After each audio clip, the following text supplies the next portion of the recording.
les psychos, j'espère que vous allez bien. Chose promise, chose due, je vous ai porté un magnifique couple libertin pour les interviewer et tout savoir sur leur pratique, sur leur façon de vivre le libertinage. Bref, on attend du très très lourd avec vous. Non, je plaisante, pas du tout. Mais on a vraiment envie de découvrir sur la chaîne comment vous vivez ça. Donc moi je vais vous poser plein de questions indiscrètes et j'espère que vous allez répondre vraiment de façon très indiscrète aussi. Bien sûr. Alors on vous présente, comment tu t'appelles ? Nicolas. Carole. Carole et Nicolas, vous êtes libertins depuis combien de temps ? Alors ça fait 3 ans que l'on fréquente les clubs libertaires et ça fait réellement que 2 ans qu'on est passé aux choses sérieuses. Pourquoi vous avez attendu 1 an ? Parce qu'au début on ne connaissait pas, donc on a préféré observer les autres et savoir ce que nous on recherchait ou pas, se mettre d'accord.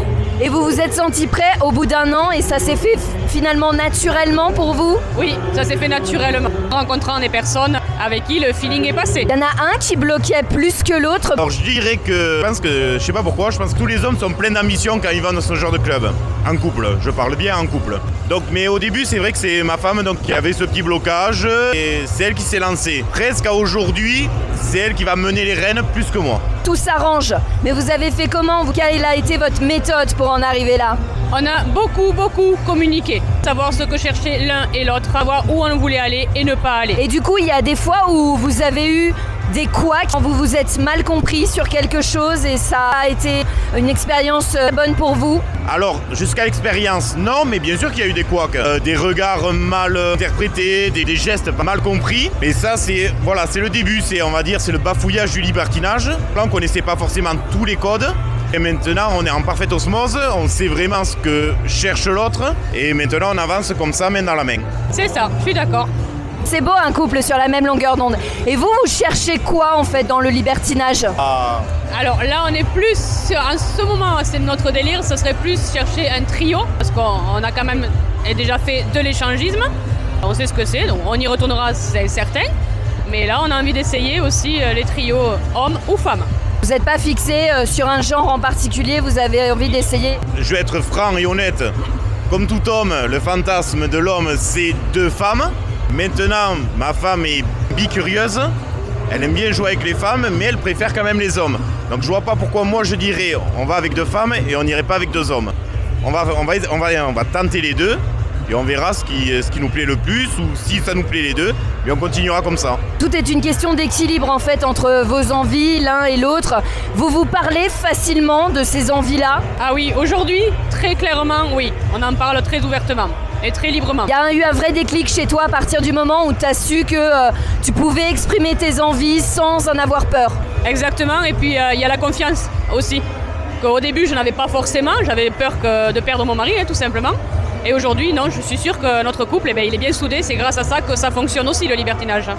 Cette semaine, moi j'avais soulevé un petit sujet avec mes abonnés sur ma chaîne, disant que certains hommes seuls avaient du mal maintenant à aborder les couples. Et donc comme vous recherchez un trio, ça m'intéresse de savoir votre avis, parce que justement vous êtes dans le libertinage de façon récente. Votre avis compte. Est-ce que vous vous êtes déjà fait aborder par beaucoup d'hommes et comment vous l'avez vécu ?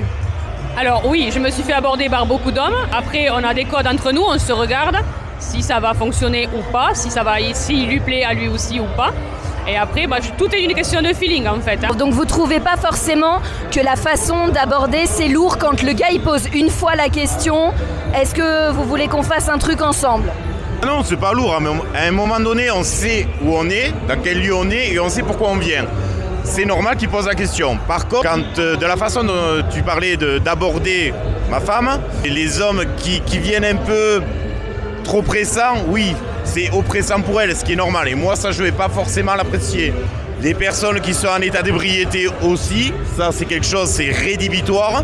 Et les personnes qui viennent seules alors qu'on sait qu'ils sont... Au niveau des hommes seuls, est-ce que vous, si jamais un homme ne vous aborde pas mais qui vous intéresse, est-ce que vous allez l'aborder pour lui demander plus ?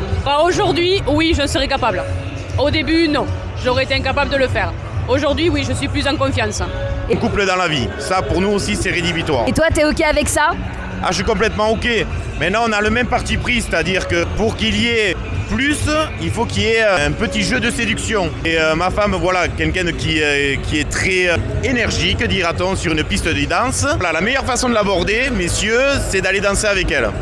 Qu'on entend danser, pas forcément se frotter, mais avec un jeu de séduction, et c'est là que la limite, elle est compliquée. Est-ce que toi, par exemple, il y a des mecs qui te frottent trop et que t'as pas, tu vois, tu prends ça mal quelque part en club libertin? Alors je vais le sentir de suite. Je vais voir de suite si la personne qui danse avec moi est trop proche, on sent que c'est un crevard entre guillemets, je vais vite le voir. Pas de secret là-dessus et du coup ça sera non. En tout cas merci Nico et Carole, merci pour votre intervention. Maintenant vous en savez plus, comme quoi il faut y aller, il faut tester, on mord pas. Ça dépend. Leur dis pas ça, ils vont avoir peur. On mord pas? Non, absolument pas. Allez, on mord pas. Merci beaucoup et on vous retrouve très très vite. Bisous.